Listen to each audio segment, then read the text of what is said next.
After I'd had my heart broken a few times, I found it easy to become a bit obsessed with someone on TV. She was an actress in a kids' TV programme. Shouldn't really have been watching it. I was unemployed at the time.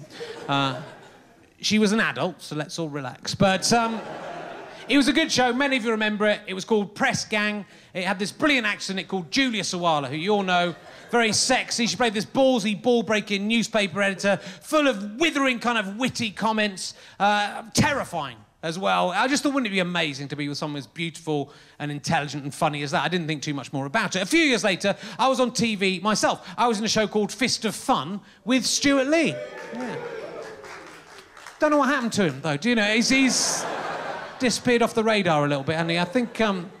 I actually thought I saw him on TV last year. I don't know if it was... He looked exactly like... I mean, he's gone to pot a bit, I have to say. He's got...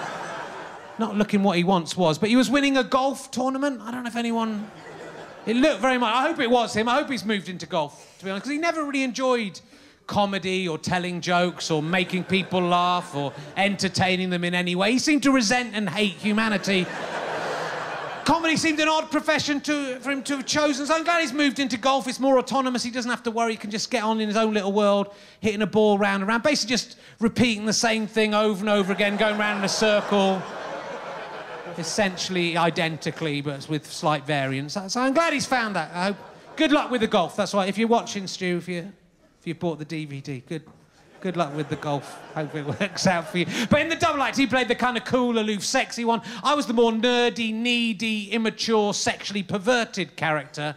It was a character I played. And we thought it'd be interesting to use my real-life obsession with Julia Sawalha in the show. So in the studio, I had a shrine to the actress Julia Sawalha. It was like a cupboard. On the outside, it was decorated with pictures of Julia looking beautiful, garlanded with flowers and cherubs. If you open the cupboard up, though, on the inside, slightly more sinister pictures of Julia, with things drawn and written on them. There was a picture of her then-boyfriend, Keith Allen, with a skewer through his face.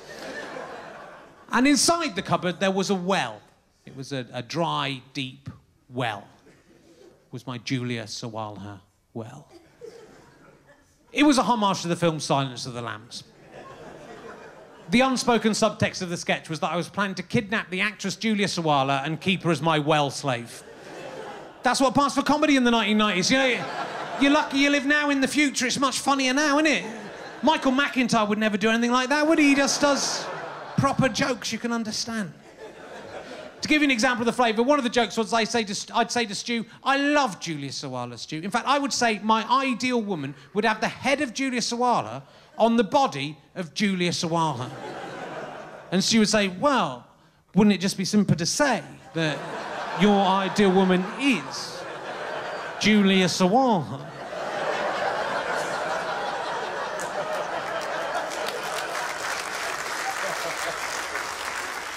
And I said, no, Stu, I don't think you were listening properly to what I said, were you? I said the head of Julia Sawalha on the body of Julia Sawalha. I said nothing about them being attached. So that was the tone.